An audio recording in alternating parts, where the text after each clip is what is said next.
Are we on? Oh, we are. Good evening, everybody. I don't quite know where I managed to find out how many people are joining us at any one time, but we'll waffle away for a little bit while we do. Good evening, one and all. Happy Thursday to you, 6 o'clock. Time for a drink. I hope you've all had a relatively happy and healthy week so far. And we're just going to wait a couple of minutes or so while we get our attendee numbers up. 10 of you in the building so far, 25, they're all coming flooding, which I think tells us that we've got a hell of a draw card this evening. And we'll introduce him in just a moment or two. But as the numbers keep dripping in, grab yourselves a drink, hit recline, forget about the ills of the world, and look forward to what will hopefully be a very entertaining hour or so, just of general badinage and chat and a chance to put the world to rights and perhaps focus on something a little less serious than we're all being hit with from start to finish on the news on a daily basis. But yeah, hopefully we'll get our numbers up over the next minute or so. Have you got yourself a drink, Owen? Are you happy?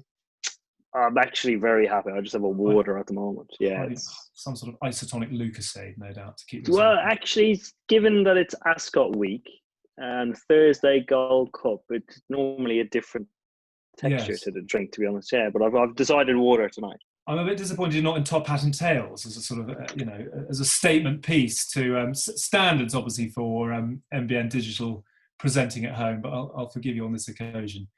We're being told we've got the green light to go, so let's fire into it before we burn too much of the time we've got. So good evening, everybody. Welcome to those of you who've managed to find your way in so far. Welcome to those of you who are going to make your way in over the next few minutes or so. Welcome to MBN Digital Events, presenting at home with Eoin Morgan, CB, partner with Green King. Many thanks to our partners this evening. We're obviously very excited to have all of you on board tonight. As we were saying, I know it's been a rough old sort of quarter, I suppose, a very testing 3 months for everybody. A lot of trying times out there, a lot of headlines that make for fairly depressing reading or so, but we're going to have a chance tonight just to have a very relaxed chat with an absolute superstar, and it's huge thanks to Owen for joining us.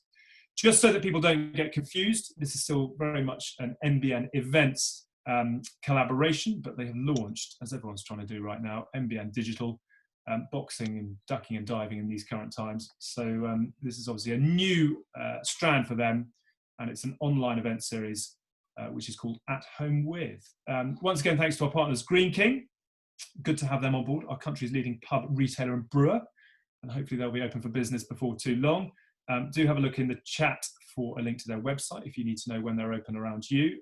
My name is Alex Payne, a very low order presenter in the sports world, but it's a very, very huge honour to have with us tonight Eoin Morgan CB, the only English cricketer to win both the T20 and 50 over World Cups. We've got a sort of huge biog here, but to be honest with you, most of you will know more about Owen than Owen does. So should we just fire into it? How are you, first of all? Are you keeping well? Are you surviving? Where are you between surviving and thriving in the world right now? Yeah, evening, Alex. Yeah, thanks for having me. I do like the fact that this is going to be really chilled. It gets us relaxing a bit and talk about different subjects. But I suppose that given the serious nature of the last few months, I think me and my family are just extremely grateful that none of our friends or family have had the virus in a serious fashion. A couple of them have tested positive, but have had very mild symptoms, and we feel, I suppose, extremely lucky.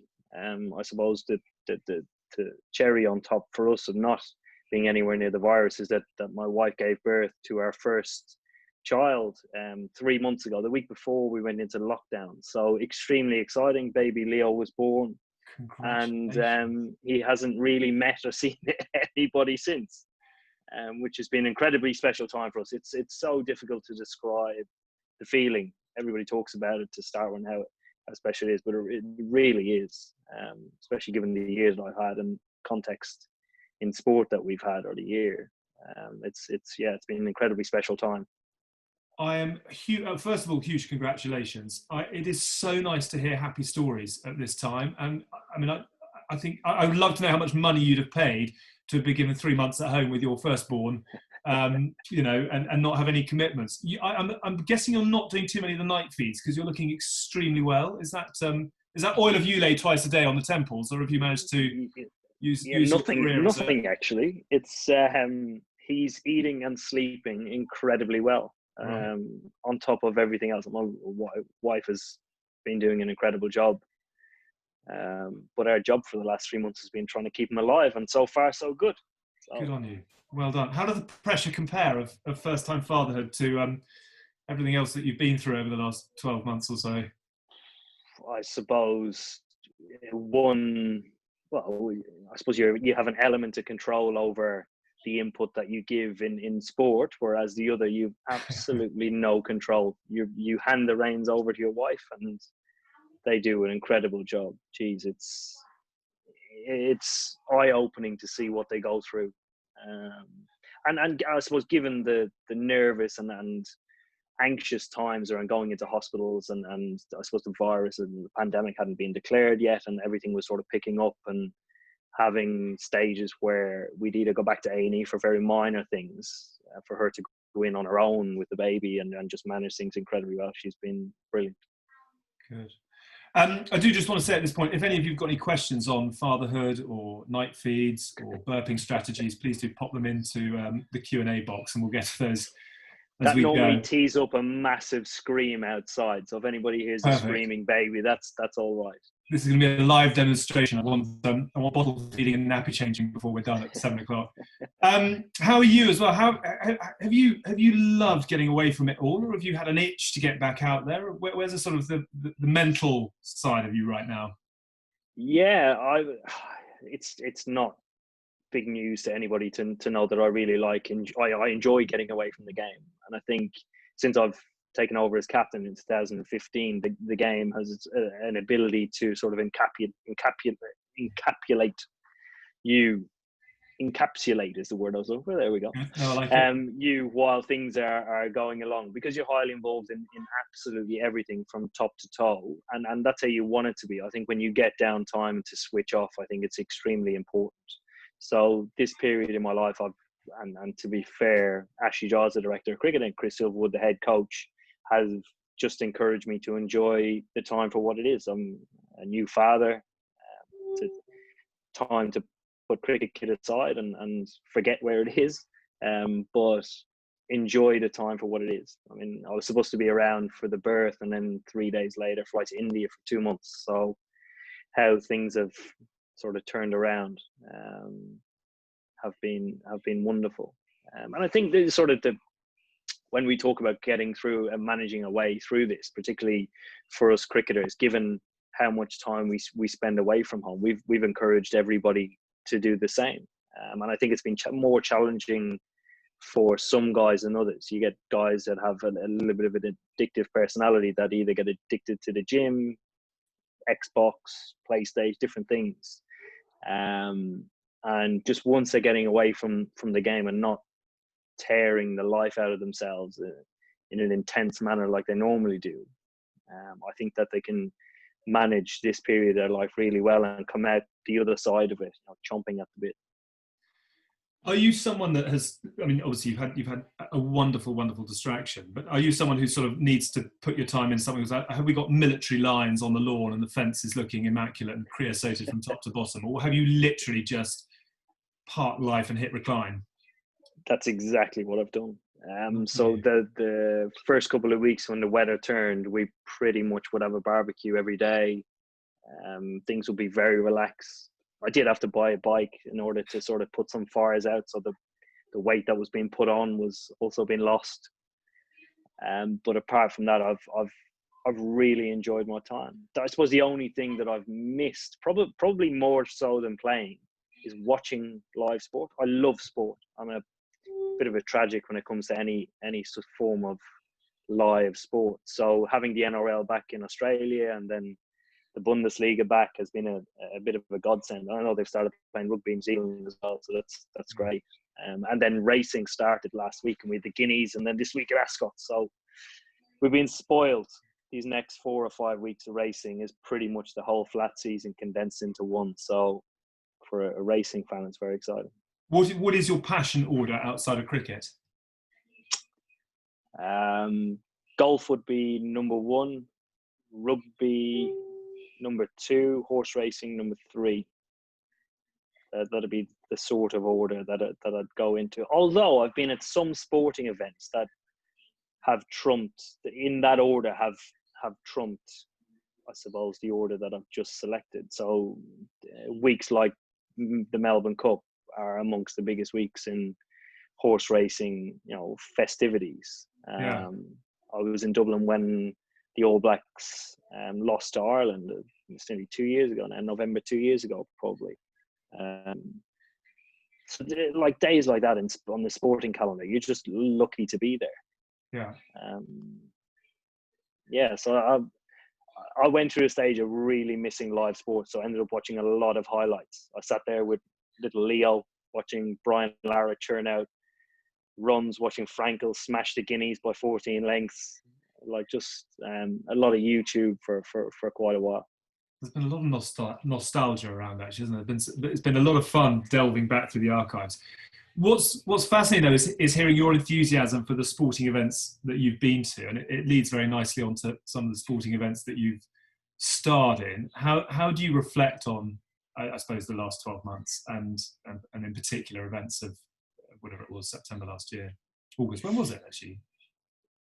Yeah, it was this time last year. It was this time last year? Exactly this time last year. Yeah, we were just this day last year, we played Afghanistan at Old Trafford. So we were midway through the group stages. Right.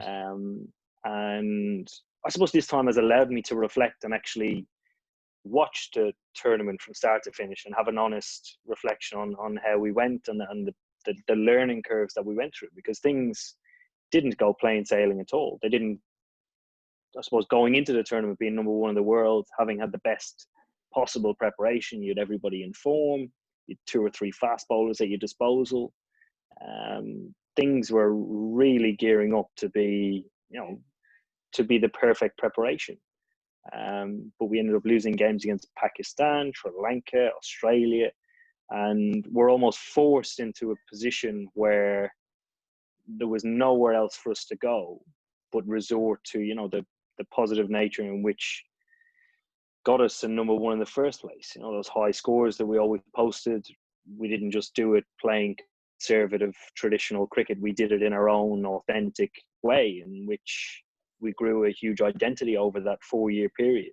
And I suppose the last 2 games of the group stages that we needed to win to get to the semi-final were our 2 best performances in the group stage, and against 2 unbelievably strong teams in India and New Zealand. When I watch back those 2 performances, the timing of them really was so pertinent to, I suppose, the where the competition was at, but also where our confidence was at as well. We really needed to put in performances like that in order to progress, not only to progress, but to progress with optimism that we can still win this.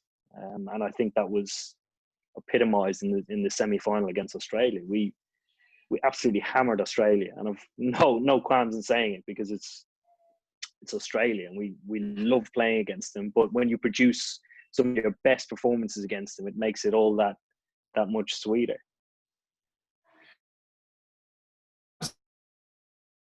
The tournament itself, but I've just suddenly thought of that. I think it was Lombardi who said it's not whether you get knocked down, it's whether you get up again that counts. And I'm just wondering, given the journey that you're describing through the tournament and the fact that you had to kind of go to the well to haul yourself back into it again, can you pinpoint the characters and the moments on that 4-year journey that gave you the resolve when you needed it in the tournament itself? Were there victories or team meetings or characters who came in who built that resilience that you had when you needed it? Yeah, I don't think there was 1 or 2 players. We've never had performances where there has been 1 or 2 standouts for long periods of time. I don't believe that we would have reached the final and won if we only had 1 or 2 players that would stand up when times are tough. I think throughout the 4 years, probably if you break it down into the 2 segments, the first 2 years for us was about changing the way in which we played. We played a dated form of cricket or traditional game in 2015 and got humped up and down Australia and New Zealand. And we're humiliated. We were bundled out, having, played extremely poorly. So the gap between the top 4 sides in the world and us at the time was so drastic that the measures that we needed, we anticipated it taking 2 years to adjust that sort of performance play that we needed. But it actually transpired that, you know, we did our best to build trust with selection process and the way that we wanted to play, with the aggressive, positive nature, particularly with the bat, that when we empowered guys to take on these risks, they actually relished it. They absolutely loved it. And in our first game back, we scored 408 against New Zealand. And probably the first test, probably with me as a captain and Trevor Bayliss as a coach, was in the next game. We got bowled out in 46 overs, having scored 300, looking like we were going to get 340. And in a lot of teams I'd have played with before, that would have been the main topic of discussion in the following follow-up meeting or the debrief. Whereas our message still remained the same, and the message was that we need to score 340 in order to compete with New Zealand and beat them. So where did we go wrong, and the risks that we took, and focused on that as opposed to the 4 overs that we could have batted for. So maintaining that trust and that clarity, I suppose, in this long-term strategy, I think was huge when it came to guys putting back the risks and continuing to be able to do that.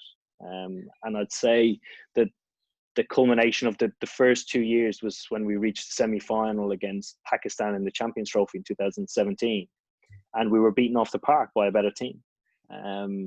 We were number 2 in the world at the time, hot favourites going into the tournament, and when you're beaten in a fashion that exposes your weakest part of your game, forces you to stand up and try and learn and listen and get better. And every one of our squad did that. And in many ways, it was a nice lesson along the way to 2019, because it exposed our weakest area and forced us to change. It's absolutely fascinating. In terms of, I suppose, the coming together before the tournament, what was that kind of, I suppose, the gathering and the preparation like? Was it home tournament, high expectations? Was it about sort of taking that off? No, we ran towards it. We wanted to embrace it. We've seen it as a huge advantage. We've been number 1 in the world for just under 2 years, and we went into every series, both home and away, favourites. And it was something that we recognised going into every series. Even if away in Australia, which is very hard to win, away in New Zealand, very hard to win, we went into both of those series as favourites and won both of those series. So using methods that we used within that period of time to try and apply them on a bigger stage was extremely important. And the preparation that we went into camp in Cardiff, and actually specifically speaking about pressure and level of expectation. In 2018, the previous year, we'd all watched the Football World Cup, and we're all big football fans, and we used to play a little bit of football before every day's play. Gareth Southgate actually came in and spoke to us, gave us a presentation about some of their preparation and how they embraced it in a similar fashion to we did, but also at the same time, there are other things that keep you accountable outside of performance. So we'd already done our culture piece. We held it in high esteem. So we wanted to talk about that a bit more, and actually that becoming a small focus alongside performance helped relieve quite a lot of pressure. But it's fascinating to hear from people in other sports, because everybody deals with it differently, and everybody's, I suppose, experiences curb the way that they think and curb the way that they perform. But how they get there is fascinating, because everybody gets knocked back, and how they learn is extremely important. Because if you can't do that, I think the first hiccup that comes your way, I think you're going to be nowhere. We are going to get into a particular final, but I'm fascinated in terms of your role as a leader, who you have enjoyed listening to from other sports, walks of life, learnt from, etc. Are you someone that has harvested a lot of information? You love getting out and talking to other other leaders in their field, or would you kind of like just get on with it yourself? No, I like to do both. I think I'm probably, in many ways, I've been influenced massively by Andrew Strauss. He was a Middlesex player for a long time, and a guy I aspired to be similar to or like. And when I was selected for England, he was the captain. And watching him operate on a day-to-day basis, watching him embody exactly what the team was trying to do, watching him be authentic to himself, doing it in his own way, and I suppose watching him lead from the front was unbelievably inspirational. So to have somebody that sort of at close quarters that you can watch operate, I think is a huge privilege. And then when he was appointed in 2015, obviously it was a huge confidence booster for me to be kept on after the terrible World Cup that we had in Australia and New Zealand. So he's somebody that I would certainly look up to. But outside of that, I look at other sports and try and pick guys' brains. There's a guy who does a podcast called David Novak, American guy, business leader, and has a completely different story, but interviews guys like Rory McIlroy, Tom Brady, people of various esteemed jobs and representations around America and around the world. That I think when you come to the end of a series of listen to a bunch of leaders, like a lot of them come up with very, very similar values, that core values that they attribute everything to or build their team or business around. And probably the most recent one that I've read, I read Bob Iger's book, the guy who's chairman and chief executive of Walt Disney, who has a fascinating story. Started the mailroom at ABC and goes on to run one of the biggest groups in the world. They have 200,000 employees, but he's fascinating to listen to, because you're always interested in people who have been successful, but those stories where his back's against the wall, or in his instance, somebody's died on their theme park, and how they deal with bad news, good news, how they deal with relationships and building them and gaining a person's trust is fascinating. I'm particularly interested in the role of that you take on, though, because you look across sport and in football you lead the team out and you do your bit, and in rugby you lead the team out and perhaps you do a bit more, but in cricket it's a job on a job kind of thing. And do you find, or have you found as skipper, that in some ways you actually have to remove yourself slightly from the team because of the role that comes on top of just your own performance? Or are you a captain who's sort of right in amongst it in the way that we might see it, in a football or a rugby? Do you know the question I'm trying to? Yeah, I do. I don't think you can ever be too far removed from what's going on. And I think being in the position that I am, I'm extremely lucky. Both, one, we've had success as a squad, but the journey that we've been on in the last 4 years, from starting with a blank sheet of paper, trying to do something really, really special, the journey has actually led to growing leaders within that, and leaders just evolving and becoming people that they probably wouldn't have thought would be in that position, making decisions that they thought were difficult 4 years ago, actually meeting them front on, because they feel as if they have a huge share in the team. And I think you only witness this when it comes down to difficult decisions. And we've had to make quite a few over the last few years. And I suppose when we started in 2015, I would have consulted about 5 senior players. And right on the eve of the World Cup last year, there was quite a considerable decision to be made around Alex Hales. And our 5 leaders had moved to 8. So that's it's more than half of your squad that feel as if things need to be said, as opposed to waiting for me to come to them. And that makes me extremely proud, because a lot of us have played in the sports teams and we sort of meander throughout, and the captain will make a decision here and there, and the coach will bring the cones, and we've got somebody to wash the kit this week and somebody to make the tea. But, you know, if there's a difficult decision to be made, it's normally passed on to a committee member or somebody to blame later on. So it's great to be a part of. Very interesting. Tell me about the day then. Tell me about the final. What do you, as captain of England, think when you wake up on the morning of a home World Cup final? Can you remember?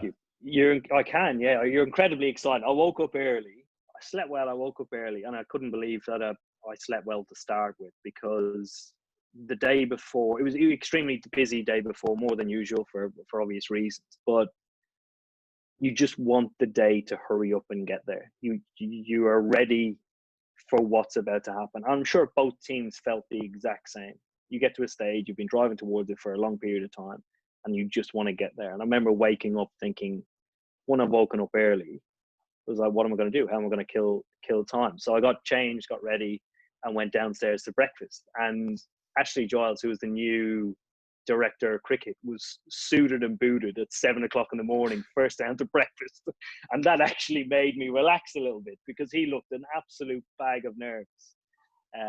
So we sit down, just talking about how the day might unfold. And for me, that's a really good exercise to go through, because you need to plan for the most extraordinary events. And lo and behold, there was the most extraordinary event, and we still didn't talk about it. It was, yeah. So the day sort of progressed from there. I got to the ground early. I got all my personal work done, and then you sort of go into what specifics you need to tick off as a skipper. So you get around players, probably particularly the bowlers. The bowlers for me are huge. Batsmen are always sort of self-propelled, very functional guys that can think on the feet the whole time. I think bowlers, because you bowl in partnerships, and it's one of the only parts of the game that you're actually alone, is at the end of your mark. I like to keep a quite an open, constant relationship or an open communication with them the whole time. So getting around them, talking about batting or bowling first, what the conditions were like at Lord's, different things like that, to try and make everybody feel a little bit calm. And then you sort of get into it from there. Just before we get into the detail, take me into that changing room. And, you know, you're obviously quite calm and controlled, and you like to think methodically. Is that the same with everyone? Or have you got kids in there who are bouncing off the walls, and some who sit and read the paper with a cigarette? And I imagine there's quite a collection of characters in that room. There is, and it's great, because every team has them. Jason Roy would be a highly emotionally strong guy, and I remember sort of particularly for the chase. So I'll give you an instance. The very first game of the World Cup, we played South Africa at the Oval, and there's always a period before you go down for the national anthem where everybody's sort of gathering themselves. We won the toss, we were batting, and Jason and Johnny were Johnny was to my right, Jason was to my left. And both of them are ready, padded up. We're just about to get up and leave. And Jason's going out to take on the All Blacks. He's like, come on! And I'm like, what is he? Just like psychs himself up, like to the moment, you know, the moment you get to the top of the roller coaster. That's where Jason Roy is every time he goes out to bat. He's highly strong. He's ready to hit the first ball for 6. Whereas you look across at Johnny, and Johnny's the complete opposite, sort of elbows on his knees, head down, just staring into the abyss, just trying to focus his mind. So having those sorts of characters during the chase in the final, I'm pretty sure when Trent Bolt trod on the rope, Jason had a bat that was banging off the physio bench, because I could hear it from outside on the balcony going, yeah, you ginger ninja, go on. Shouting for Stokesy. But there are loads of different stories. I mean, Mark Wood, for instance, barely watched the ball live during the chase. He sat out the back in the change room attendants washing machine while that was going on, just bubbling up and down the whole time. And we started to get a partnership going with Joss and Ben, so he thought it was a lucky position. So being quite superstitious, he stayed where he was. Joss is quite highly strung when he's not actually involved in the game, so he was shouting as well. But there's a completely different array. I can't think straight if I get emotional about things. It's never a good sign if I'm shouting and screaming. So I was out on the balcony with Liam Plunkett, also similar character, just talking about what we needed to do to try and get over the line, because Liam still could impact the game. He was batting number 9, and could still impact the game. So just reinforcing positive things, thinking about how we could get the runs. Before we come on to that, and it's fascinating you mentioned earlier about, I suppose the trough that the whole campaign went through. I just wonder, sort of best laid plans and all that, and you write what you want to do on the whiteboard, and you've got a very clear, concise plan going into the day. At what point were you thinking we're not actually anywhere near what it is that we want to be doing, and how the hell did you then drag it all back on course? Yeah, I think that's sort of testament to the 4 years of trust, smart work that we established as a team. Guys knowing each other inside out, guys feeling comfortable enough to address matters. But we played the biggest downfall in the World Cup was losing to Sri Lanka in Headingley. Which if you go and watch England's World Cup winning team play before they won the World Cup, you'd expect to turn up. You'd expect to see boundaries, high intensity game, guys sort of living on the edge majority of the time. If you turn up to watch us play against Sri Lanka, it did not look like us at all. Our performance was very lax. Whether we'd underprepared or not, which I don't think we did, I think we just had a really, really bad day. And consequently, we lost the game. Guys were distraught and frustrated at the way that we'd applied ourselves, because I think every time we played Sri Lanka at home, we beat them bar one, and the other game was a tie in the previous 3 years. And that led to a bit of a hangover. We tried to address it directly after the game, and 2 days later we ran into a well-oiled Australia at Lords, and they smothered us. They played really well. They were one of the better sides in the group stages, and we were walking wounded going into that game. So the next day after the Australia game, I had quite a few calls from some of the senior players and some not so senior, saying we need to address something. There's something going on within the side that we're not actually talking about. So by the time we got to Edgbaston, there were a couple more calls from different players. And for me, to be honest, with somebody in I suppose a period of a tournament where we actually need to be, and guys feel comfortable and not shying away from either worries that they were carrying, the level of expectation that they put on their shoulders, was a great position to be in. So we sat down, and I'm not a mad fan of team meetings, just simply because the guys that we have, team meetings don't suit us, and trying to grab their attention for more than 20 minutes is incredibly difficult work. So we just don't bother with it. We get a lot of our work done during the nets, or actually out on the park when we're practicing. So we got to Edgbaston and we sat down, and the meeting was led by a couple of the senior players and the team psychologists, and a couple of questions were asked just based on what had been said by a lot of us. And simple questions. The first one was, where were we at when we started this tournament, and what did that look like? Where are we at now, and where do we need to get to in order to justify our position, or to go back to the way that we're playing?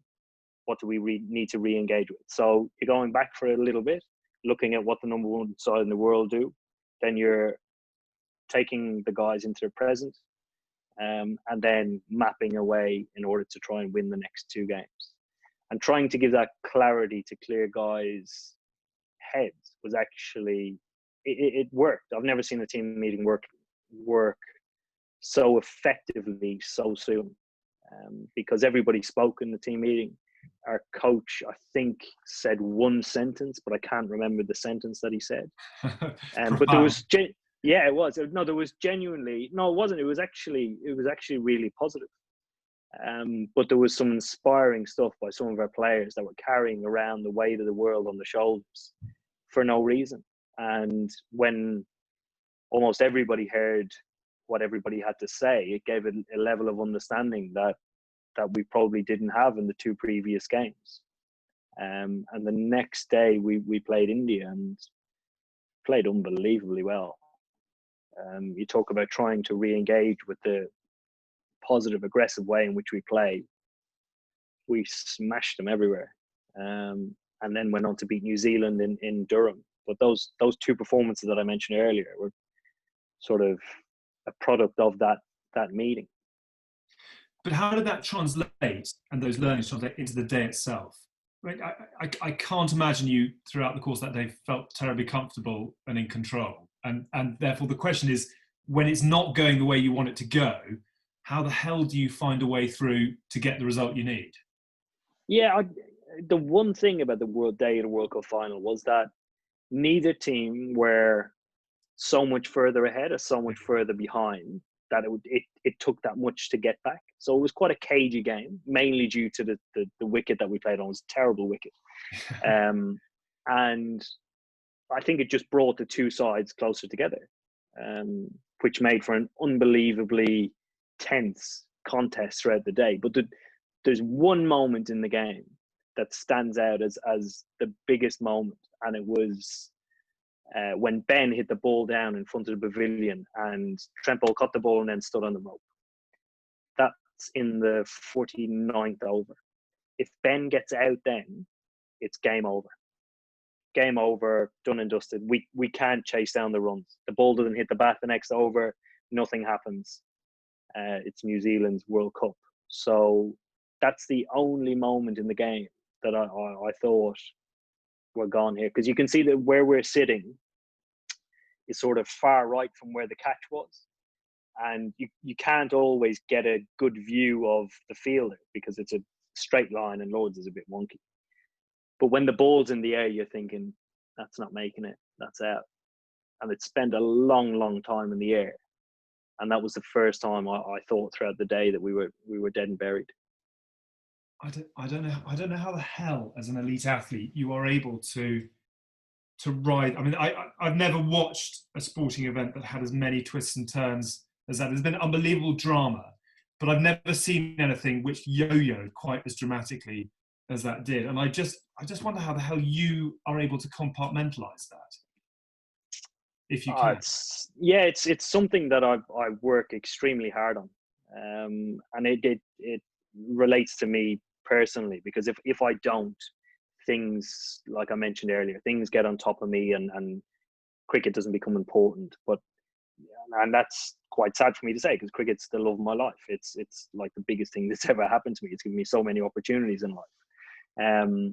But finding a way of trying to compartmentalize is extremely important. But actually during the game, I find it a lot easier because there's a unbelievably detailed scoreboard in cricket. It's unlike any other sport where it can bring you back to reality, regardless of the highs and the lows and the screaming and the ball hitting the bat and all sorts. You can figure out a way when you look at a scoreboard as to where you are and where you can make a plan moving forward. Just talk to me about, I suppose, the closing stages, really, and the run chase, and then the brilliant Ian Smith and the commentary, "We're going to a super over." Have you listened to that back, actually? Do you have that as your ringtone or anything? No, I don't. I have watched it back. This lockdown period has given me a chance. I've watched it twice from start to finish, the full production. Right. And because previous to that, you couldn't get hold of it. Sky tried to send it, but we couldn't find it anywhere. But I've loved it. You still get nervous in the build-up. I was going to say, what's it like watching it back? When you know the end result, it's brilliant. But you're right. It's the most enthralling game of cricket, and I think this might sound a little bit silly, but having played New Zealand at the very beginning of our journey in 2015, and that being such a competitive series, and them playing such a hand being New Zealanders as well, just great guys. It was very fitting to play against them in the final. Yeah. I think it never would have been nice if we were beaten against Australia or India, but if New Zealand had lifted the trophy, you would have said, fair enough. Were you, honest answer only, were you totally in control and across all of the connotations as that last hour played out?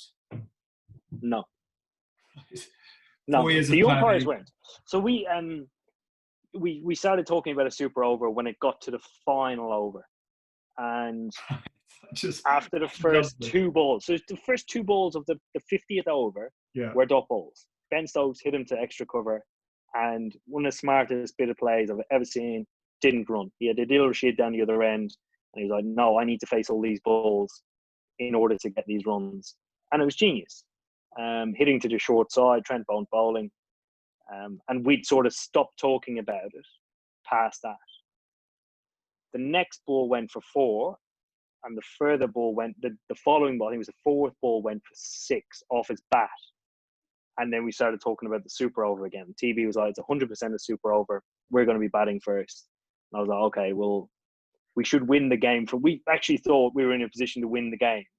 Being 2 off, I think it was 2 off 1 to win. That the super over quickly shifted to the back of my head. And then it was like, there was a run out. Ben got a ball that he could have hit for 6. But again, his clear thinking, his idea was to definitely get 1 and go to a super over and win the game. Or if I nail it where I'm supposed to hit the ball, we'll get 2 and we win the game. So I wasn't thinking like that at all. I was thinking 6 for just as far as you can. So we eventually super over, game tied, and we started talking about who was going to bat. We talked about the wicket being extremely difficult to bat on and find the middle of the bat. So guys that had success on the day was important. So Ben, Joss, and then we debated between myself and Jason Roy. And we actually settled on Jason Roy when the super over started. And then having seen what Trent Bowen was bowling, he was trying to bowl Yorkers down the hill. Yeah. Actually having a right-handed batter in was a bit of a disadvantage. So I quickly ran and put my pads on, so I was going to go in next. Because the slope at Lords is such a quite big disparity. Hitting with it the whole time is a bigger advantage. And there's huge moments in that super over. I mean, 3 off the first ball. Joss Butler hit the final ball for 4. If he doesn't, it's a completely different game, different outlook. And that Kane changed the field twice during it as well. There's just so many little, I suppose, subplots to what was going on. And Jofra actually tells the story differently. So when I went and spoke to Ben and made sure he was all right, I went back and spoke to Jace. And at the end of that conversation, I went to turn to find Jofra, and he tapped me on the shoulder and said, "Morgs, is it me?" And I said, "Yes, it is." But he tells the story that he found out 2 minutes before he was going to bowl the over. But having watched back the full live show, Jofra, I reckon after the second ball, Trent bowls the second ball, I can see Jofra in the back with the ball in his hand right on the sideline ready to bowl. So I was like, what? Good evidence. Very selective memory. Good story, good tax though. Yeah. So how the hell do you handle? It was interesting. What was his reaction when you said yes? Does his face light up, or does his face go, "Thanks"? No, he's fine. Joff, I've never been around Joff when he's either been too excited or too down on himself. Okay. I don't know how to describe him. I've never come across such a young guy who handles everything so well and can back it up. He delivers. He's done it in the Big Bash. He's done it in the IPL. He's done it for Sussex. And everything we've asked of him throughout that World Cup, he's delivered. And the World Cup was a great example of that. I mean, we went out, and when sort of we get to stages of a game like that, either final over or super over, you like to go in knowing what the plan is. So when you speak to a bowler, you only ever ask the simplest of questions, and questions he knows the answers to, which is asked just before the game. It's a bit like dealing with forwards in rugby. Yeah. Don't ask them any questions. You won't Is get that back what you're looking for. yeah? But Joffrey's best ball was a Yorker, and we'd agreed that he was going to bowl a Yorker. And the first ball he bowled probably missed a wide by about that much, and it's a terrible call. And he got quite emotional about it. And I remember running over to him, and he's shouting at me, "Refer it, refer it." And I was like, "No, for what?" And he said, "Oh, it's a wide. You can overturn it." And I was like, "No, you can't. That's like right back to your mark. What are we bowling? What ball are we going to bowl?" And he was like, "Yorker." And I tried to hold on to the ball for as long as I could. All it does is take a little bit more time out of the game, and it stops the bowler just doing a quick 360 and bowling the same ball without even thinking about it. So it's something that I've sort of learned. In 2016, we were beaten in the T20 World Cup final where Ben was hit for 4 consecutive sixes.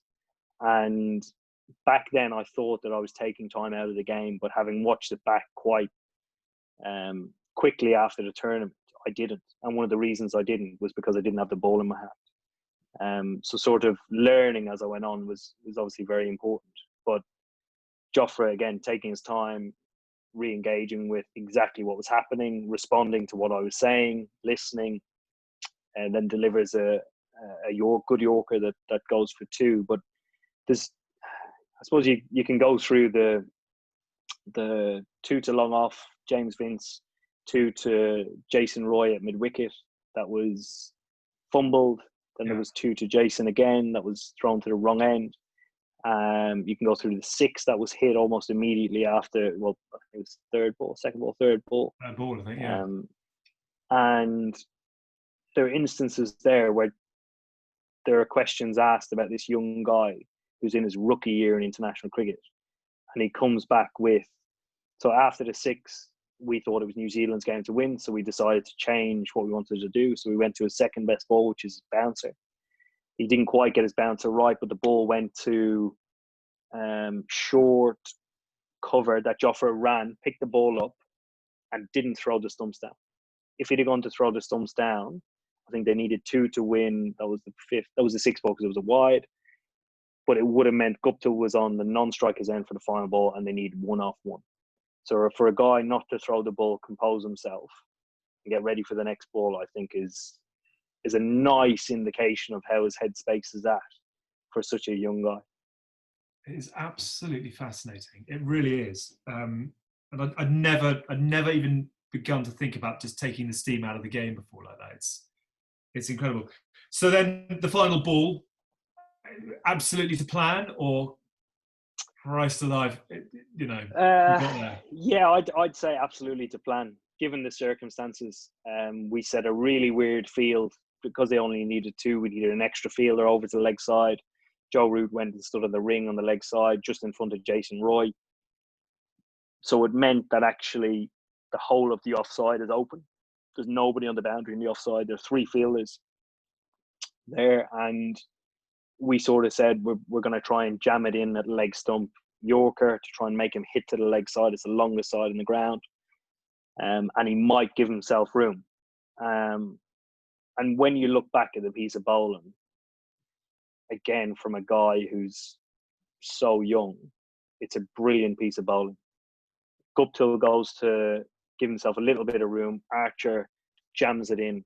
But not only jams it in, it means that you can't hit anywhere near the middle of the bat. So it almost goes at about 50% of the pace it should out to Jason Roy, which obviously takes pressure off him when he's attacking the ball.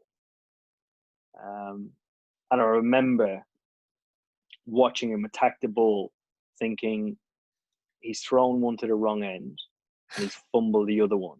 And I remember just waving my hand. So if he looks up and was wondering what end to throw, that he can see. So I've just sort of got my hands this way. Joffrey's gone to the stumps, and then he's thrown the ball, and it's taken the perfect bounce to Joss, hit the middle of his gloves, and he's demolished the stumps. And then from there, he's out. We can see it. He's out by this much every time I try and recall it.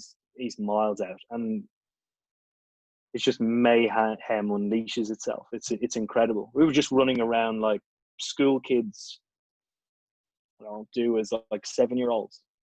When you gather momentum down a hill on your bike, or when you're running too fast, you think you're going to fall over. That's exactly how it felt. It was amazing. And the trophy, I mean, the trophy and the celebrations and the lap of honour and everything, I imagine are golden. But often people talk about the moment back in the changing room and the coming together of the team again. I mean, how did the night unfold, I suppose? Yeah, just to touch on your point, I think that my favourite part of the day was after we were presented the trophy and made our way around the ground. We spent at least an hour and a half in front of the pavilion on the outfield at Lord's, and everybody asked whether we have beers. So I can't remember having a beer for probably 2 or 3 hours until we went officially back in. But on the outfield, it allowed all of our families, extended families, wives, girlfriends, kids to run around, share the trophy around, laugh, cry, just hug, embrace. Whatever everybody was doing was just the most emotional time, and I loved it. I didn't want it to end. It was amazing. And baby Leo came 9 months later, so you obviously did celebrate. Yeah, that was actually the day. So on top of this, my dad not only nearly had a heart attack with all the absolute chaos was going on during the game, but we'd found out 2 days before the World Cup final that Tara was pregnant. So we told him on the outfield as well, which made it more special. So Jesus, yeah. Talk about living a lifetime in 24 hours. I mean, it's such a great story. I remember watching it, and everyone here tonight will have their own stories of it. It's the first time I've ever watched a major sporting event, and I just thought I can't do any more of this, and turned it off and walked away. And I'd pop it back on, and a couple of wickets had gone. And I remember the stumps being broken, and they lit up, and I screamed so loudly I put my children through the roof. And I mean, it was a very, very special day. And whatever emotions you've been through, if you could bottle those and sell it, you'd not have to do much for a living forevermore. I'm conscious of time. Are you all right for time? I do want to ask you about the testimonial, and I want to get a bit of detail on that, but we've had so many questions coming in. So let's fly through a couple of these. We had a couple that were pre-submitted. And a nice one from Neil, who has actually sent it on behalf of his 7-year-old son, Sam, who's watching. Welcome to you, Sam. Hope you've enjoyed it. Sam actually is a prime example of a young lad who's been inspired to play cricket by what he's seen from Eoin in the England team. It wasn't just about the World Cup win, which was amazing. We'll all drink to that. He's also seen Eoin play at Lords for Middlesex in the T20 Blast, and you're one of his heroes, Ben Stokes being the other. What Eoin and the players do is so important for these youngsters and definitely creates a huge impact. Sam loves the game, wants to play all the time, and is very excited about coming on the webinar. He did All-Stars last year. Good boy. I hope you're doing Dynamos as well. And is a member at Ickleford Cricket Club in Hertfordshire, and is looking forward to practice resuming soon. But his question, and it's a short one, so get your pads on. What's the best and what is the hardest thing about being England captain? I think the best thing is being able to make memories on the journey that I've been on so far. Yes, the World Cup last year was the biggest memory we'll ever make together, and it was so unique that we'll remember for the rest of our lives. But on the 4-year journey that I've been on as England captain, there have been so many moments that have nearly brought me to tears. It's been emotional, and I actually, one of the huge perks of the job is being able to tell a new player that he's making his debut tomorrow. That is one of the coolest things you will ever do as an England captain. The look on the face, the smile, that first feeling of, yes, I'm playing, I've achieved a certain thing in my life, and now this is the start of a new journey, is such, it's unbelievable, because you get to see it in one, I suppose, 1 second, that it's a part of the job that I absolutely love. Has anyone blubbed? Without giving away too many trade secrets, has anyone blubbed, sobbed, broken down, not handled it with the grace that you might expect? No, not really. Everybody tends to handle it reasonably well, but that initial excitement in the face or the eyes in particular is just like, great, this is awesome. And I'd probably say the other end of the scale, leaving guys out, is the tougher part of the job. It's not something that, is it ever easy to do? No matter what the situation, the performance the player has had, telling guys he's not going to play in the next game is difficult. Yeah, I can imagine. Another question she says it's from Julia Gibson, but it may well be from Gary himself. Is Gary Ballance going to be considered to play for England again? Do you want that one, or you just want to leave that one and let it go through to the keeper? No, that's fine. That's a good question. I think Gary has been unbelievably successful for Yorkshire for a very long time, and to the best of my knowledge, I think his record has been the exact same throughout his whole career. So he's always averaged 50. He's always in Red Bull. He's always averaged 45 in White Bull, and that has created opportunities for him. So I'm sure the selectors are continuing to look at guys who are achieving these sort of stats. But probably the one thing Gary doesn't have going in his favour is other guys that have come in have taken opportunities. If you look at guys in the Red Bull game, particularly somebody like an Ollie Pope has come in and taken his opportunity with both hands. And I suppose when you've a reasonably settled side, it's very difficult to break in. So I think as long as Gary continues to bang out his numbers, I think the selectors can't I suppose they have to continue to look at it. Yeah. Rupert's asked another gentle loosener. Baby bonnets against Jason Roy's pick and chuck to win the World Cup. Be honest, which has been the most exciting event for you in the last 12 months? Two very different. I'd probably say the baby, just because you have so little to do with what goes on for the build. It's you're just left idle the whole time, and you've no control over what's going on. Whereas the World Cup, you obviously build up expectation on your own shoulders, and there's that level of, yes, if we do well, we should be rewarded. But there are so many uncertainties with having a child, that obviously first priority is that they're healthy, and once they are healthy, I think that the elation is as good as anything like a World Cup. Yeah. Sorry if you're hearing my two. 10 and 8. I tried to evict them a couple of months ago, but I haven't yet been successful. All this to come, you lucky man. Ollie says, has giving up first-class cricket helped your game, do you think, in that you can just focus on the skills required for one-day cricket? And is it harder than ever to shift from one format to the other for those players who play all three? I think it has helped my game. It's I suppose the times that I would have had to go back and play 4-day cricket for Middlesex has allowed me to have time off and refresh my mind and come in with a new lease of life to any international cricket. It's also allowed me opportunities to go and play in competitions like the IPL and various other tournaments around the world to try and build my experience as a cricketer and as a leader. And I'd probably say it is becoming more and more difficult to play all formats of the game. I think we're in such a rare circumstance where we have such a strong white ball outfit that guys find it easier going from red ball to white ball, but one to the other, from the opposite way around is more difficult. Yeah, I think it takes more time. It just shows the skill level that you need in test match cricket, and the application more mentally, the preparation that you need to make those skills transferable is a lot more difficult. But some guys do it.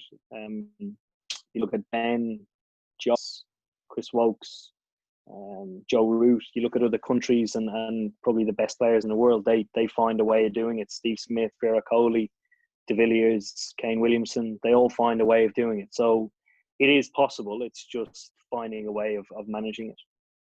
I'm just conscious of time. Are you right for another? I'm absolutely loving it. Are you right for another 5-10? Yeah. I just quickly wanted to ask, you mentioned the IPL. An incredible circus to be a part of. Yeah, it's unbelievably different. The first IPL that I went to was in 2010. I played at Bangalore, and I remember turning up, and our change room was full of superstars. It was an international 11 where I basically needed a plane crash in order to play, but I found myself in the playing 11 a handful of times. And I thought it was incredibly lucky to be there and pick the brains of Dravid, Cumblay, Callis, Stain, Boucher. These types of guys I was rubbing shoulders with on a daily basis. So I jumped from just making my England debut to playing in a World 11 team at the biggest tournament in the world. And playing in India is always different. It's an atmosphere that you won't experience, particularly in IPL. It's the closest atmosphere that I can relate to it is like going to a Champions League football game, both to build up into the football match and the constant tension about what's going on for those 90 minutes. That's the best way I describe an IPL game. It's extraordinary, isn't it?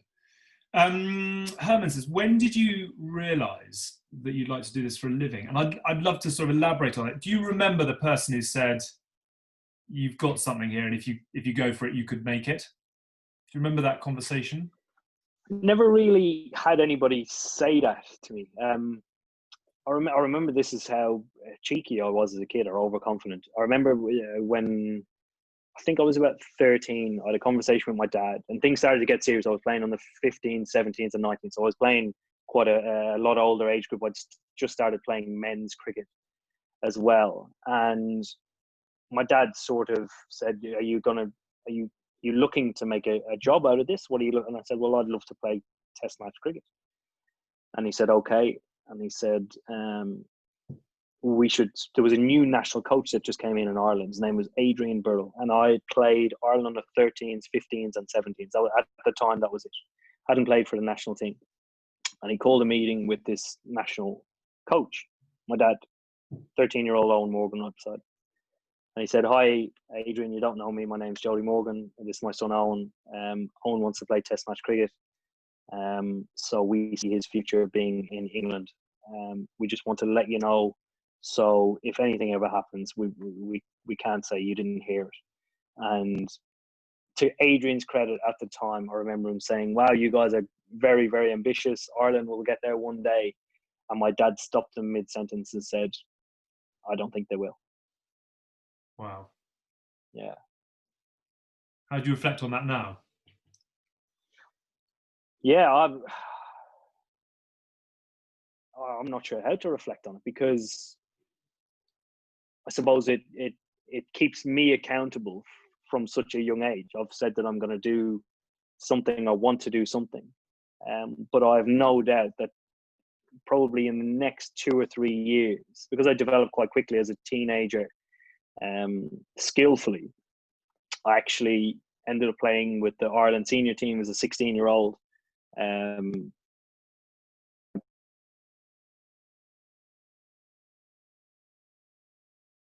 Ambition in the back of my head. I think I was just being honest with myself, and my dad probably recognized that. So I think it was a gutsy call at the time to get a meeting with the national coach.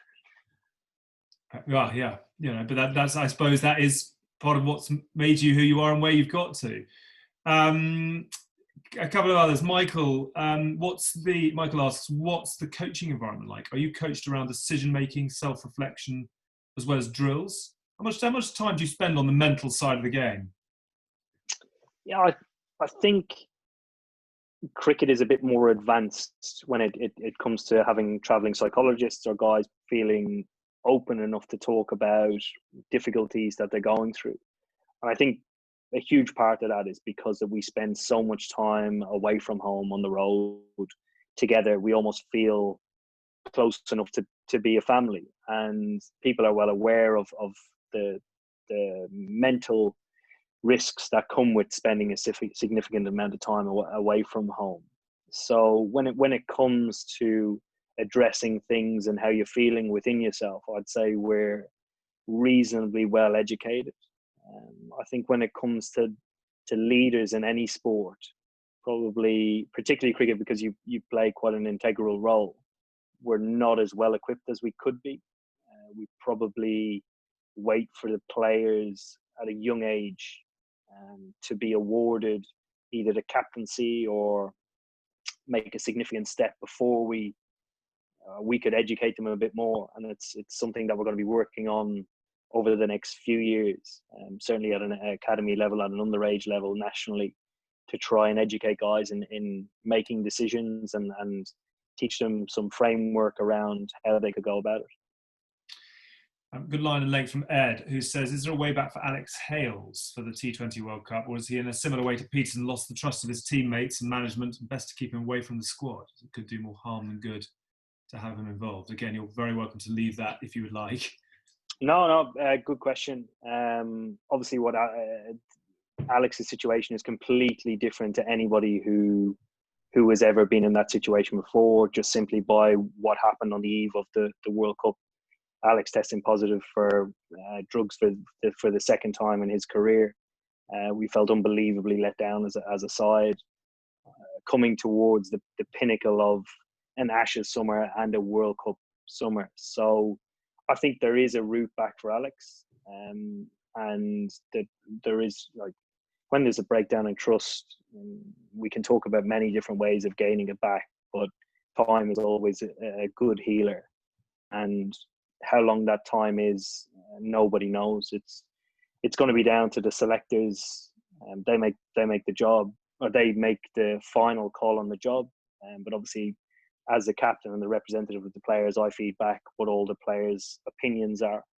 I suppose the one thing that Alex is missing out on is time in an England shirt, and the guys who have come in have done incredibly well. David Milan and Tom Banton have done incredibly well. And I know it's never a case of looking at Alex, how he performs. It was a completely off the field decision based on our culture and values.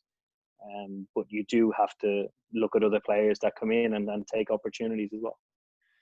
Do you keep in contact with him from a sort of, or does the establishment keep in contact with him because, I suppose, of the danger? He got it wrong, evidently, but sometimes that can spiral downwards as opposed to be the catalyst to come back up again. Do you know what I mean? Yeah, I totally agree with you. And when the incident first, I suppose, came to light, the first priority was Alex, the duty of care to the player, and that was from the ECB and the PCA, and every bit of help was given to Alex. If he wanted it, how he wanted to use it was totally up to him. Being the second time, it's obviously dealt with extremely fragilely, and I think he was given all options to try and pave a way forward for him, because it's obviously an unsettling time for the player. Yeah. Couple of quick fires to finish. You always appear to be ridiculously calm and balanced, as Rupert. What do you feel are the qualities, characteristics that make great leaders in the most stressful situations? And a second bit from me, what is the one thing that irritates you the most?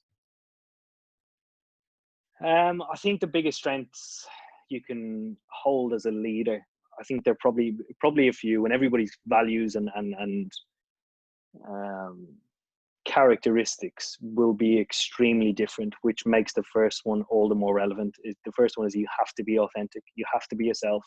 If you're a guy who loves horse racing and golf and different things outside of cricket, you still are that person that does the same thing. The second one is to give a clear and transparent message every time you speak to the team or to a player. There's no cloud of judgment. There's no hesitancy. Everything has to have a purpose behind it. And the little caveat on that value, I think, is something that I learned a lot from Andrew Strauss, because I went through a period of my captaincy where messages weren't seeming to have the desired effect as we wanted. So I spoke to him about how he articulates his messages, and he talked a great deal about listening. He said you can have the best messages in the world and the biggest speeches, but they're not effective if people aren't listening. So that requires using a certain language for one person than it does for another. So sort of giving that clear message and then listening to a response, and obviously creating that pathway for each individual player is important. And then I think the third one is just embodying it. Everything about what you want to do has to embody your goal, your strategy, your tactic moving forward. I think if you stick to an outline version of them, it will allow you to find your own leadership sort of style. Yeah. And what pisses you off the most? Um, Not even not even in a sporting context. Slow drivers in the fast lane. oh really? People stating the obvious. All right. Okay. Yeah. Like what was one? There was one the other day where we were queuing outside the grocery store, and we turned up. Say it was 20 long. We were 10 deep with 3 people behind us. Going, oh my God, it's a massive queue. You look at the size of the queue. Oh, look at the. It's like, yeah, like just get on with it. Good. Glad we Yeah. cleared that out. I hope I haven't gone down too many obvious parts on this over the last hour and 10. Ed says, with the T20 World Cup probably now being moved, what are the chances of you making James Fleming's stag do in November? Well, given November's always a bit of a controversial month. So if I'm going to answer this honestly, if the T20 World Cup is cancelled in November, it's likely that the IPL will go ahead. And then following the IPL, if there's a break, for the first Tuesday in November, I will be in Australia for the Melbourne Cup and the Spring Carnival. And then following that is the T10 competition in Abu Dhabi. So I'm not sure I'll make Flem stag do. Not yet. Hannah, best and worst roommate on tour? We actually don't room together. We have single rooms. But yeah, we're very, very lucky. But is there a reason for that? Is that so that you get a better night's sleep, or you have your own time, or is that's what elite athletes need these days? Yeah, I think the significant amount of time away. If you're spending 3 months sharing a room with somebody, it doesn't exactly lend itself to a healthy environment. Okay. Person, therefore, you'd least like to share a room with, were they still an option? Anybody who doesn't sleep well or is messy. So, I'll tell you what, I don't want to room with Joe Root. He's got a ukulele. Jesus, he plays it all the time. Yeah, it's nobody ever heard. If anybody's not heard a ukulele, don't bother. Right. I'm trying to get him to take up the guitar, bring his guitar on tour instead. Final question, a couple of others. A nice one, just saying that your story is amazing and tell it for the rest of your life from Rupert. But the final question from Michael, will you go into full-time coaching in the future? And if not, what will you be doing in 5-10 years' time? Other than dining out with a large cigar, telling the story of the final, the Super Over. Talking about a horse that won the Gold Cup that I named after myself. Yeah. Good question. I would like to stay in the game. I'm exploring different avenues at the moment to try and stay in the game. I think one obvious one is leadership. And I touched on it earlier. Something that I'm trying to start is trying to educate young leaders and raise awareness about, leadership in general within cricket, because I think it's an afterthought for any young player coming in. They want to be captain in order to try and think about leadership, whereas actually to win a trophy you need a lot more leaders than just the captain. So it's an important part of the game that I think in unbelievably successful teams you have a group of leaders that always are talked about and leading in different way and contributing to winning trophies. So that could be one. I would like to go into coaching as well, but I don't know what role that would be. But I'd like to stay in the game in some capacity. And a leg, a horse, a stable? How far is the dream in the racing world? Yeah, well, the dream in the racing world began about 6 years ago.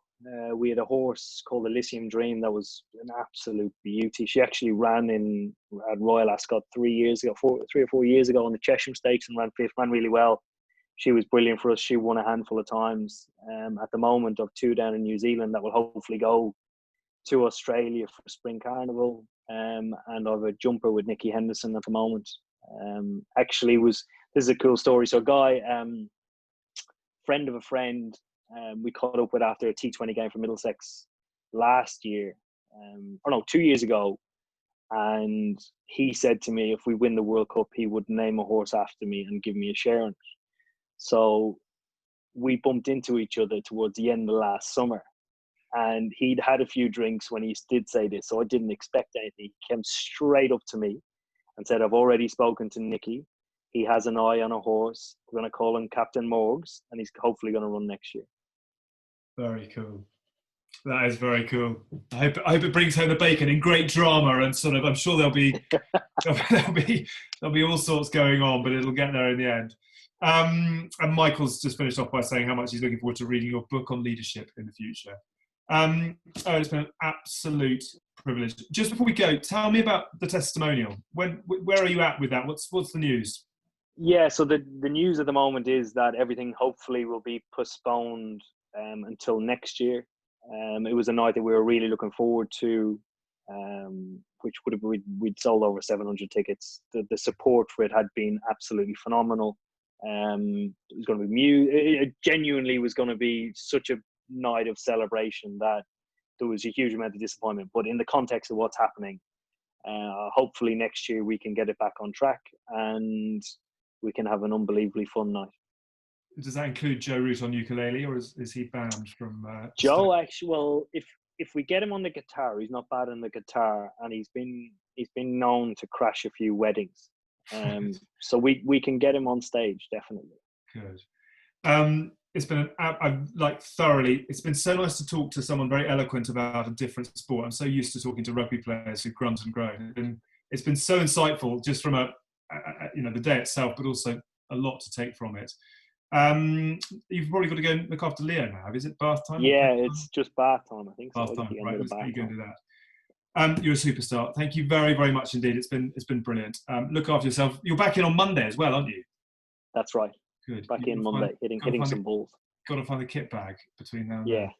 Actually, look after yourself. Well done on an amazing 12 months. Look after the little one, and we'll see you again hopefully before too long. A couple of thank yous just before we go. Thank you once again to our partner Green King for your support, and thank you to everyone who's joined this evening as well. MBN Digital Events.